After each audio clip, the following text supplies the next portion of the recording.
नमस्ते साथियों, आइए जानते हैं कि भ्रष्टाचार क्या है, यह हमारे भारत के लिए कितना खतरनाक है और इसे खत्म करने के लिए हम सब एक छोटी सी कोशिश कैसे कर सकते हैं। इसे रोकने के लिए हम सब प्रयास करेंगे और हम सब के प्रयास से भी शायद भ्रष्टाचार रुक जाए। तो साथियों, सबसे बड़ी पहली बात तो हम यही करना चाहेंगे जनता से, क्योंकि जनता के लिए जो भी योजनाएं आएँ, पहले वो जनता खुद सर्टिफाई करे, वेरीफाई करे कि यह योजनाएं उसके लिए है या उससे गरीब के लिए है या उससे अमीर के लिए है या उसके लिए है। क्योंकि यदि यह वेरीफाई कर लिए तो शायद वहाँ भ्रष्टाचार का 50% अपने आप भ्रष्टाचार खत्म हो जाता है। जैसे कि एक तरह से ये समझते हैं कि कोई गरीब व्यक्ति है जिसके लिए आवास आया है, लेकिन कोई मध्यम व्यक्ति है जिसे आवास की कोई ज़रूरत नहीं है, लेकिन फिर भी कहीं न कहीं से परिचय के माध्यम से वह सरकार के कर्मचारियों को लालच देता है और कहता है कि इतने रुपए ले लीजिए और मुझे आवास का लाभ दे दीजिए। कर्मचारी भी इस तरह के होते हैं और वह इस तरह के कार्य को अंजाम देते हैं, जिससे भ्रष्टाचार कहीं कहीं से बढ़ता है। तो सबसे बड़ी बात, पहली बात कि भ्रष्टाचार पहले से ही हम स्वयं हैं।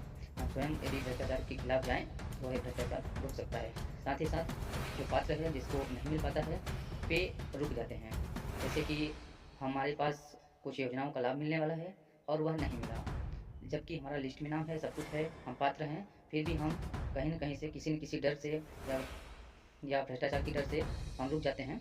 हम उसकी आवाज़ कहीं नहीं उठाते हैं, ना हम किसी डीएम को पत्र लिखते हैं, ना कहीं मुख्यमंत्री को। तो साथियों, हम आप सबको बता दें, आप सब स्वतंत्र भारत में निवास करते हैं। यहाँ आपकी आवाज़ किसी प्रकार से दबाई जा रही हो तो आप सब अपना आवाज़ उठाना शुरू कर दीजिए, क्योंकि यदि आप आवाज़ उठाएंगे तो आपका हक आपको ज़रूर मिलेगा। क्योंकि कुछ लोग यह हक ख़त्म करने के लिए लगातार बैठे हैं। और जबकि यदि मुझे पूरा भरोसा है, यदि आप आवाज़ उठाते हैं तो यहाँ के डिस्ट्रिक्ट मजिस्ट्रेट द्वारा यानी डीएम द्वारा या आपके सरकार द्वारा कुछ न कुछ मदद ज़रूर मिलेगी और आपको योजनाओं का लाभ मिलेगा। उन सभी कर्मचारियों को यह कहना चाहते हैं कि यदि वे ऐसा कर रहे हैं तो वे ऐसा ना करें, क्योंकि हम उनका सम्मान करते हैं, वो हमारे लिए ही दिन रात कार्य कर रहे हैं। यदि हमारे साथ ही अन्याय होगा तो फिर उनके कार्य करने से कोई मतलब नहीं है। तो वे यदि कर रहे हैं तो वे सुधर जाएँ। साथ ही साथ सरकार को इस पर ध्यान देना चाहिए, क्योंकि कुछ ही लोग के चलते सरकार का भी कहीं कहीं नाम खराब होता है। जिला प्रशासन को इस पर ध्यान देना चाहिए, क्योंकि कुछ ही लोगों के चलते जिला प्रशासन का नाम खराब होता है। तो इनकी व्यवस्थाएं जो है वो दुरुस्त करें और लोगों तक सही योजनाओं का सही लोगों तक लाभ पहुंच सके। कोई भी भ्रष्टाचारी यदि पकड़ा जाता है, यदि कोई गरीब की शिकायत जाती है तो उसे गंभीरता से लिया जाए। तो साथियों, भ्रष्टाचार खत्म करने का सबसे अच्छा रास्ता यही है कि आप सब अपनी आवाज़ उठाइए। जहाँ पे आवाज़ आपकी दिक्कत हो रही है तो मुझसे आप संपर्क कर सकते हैं।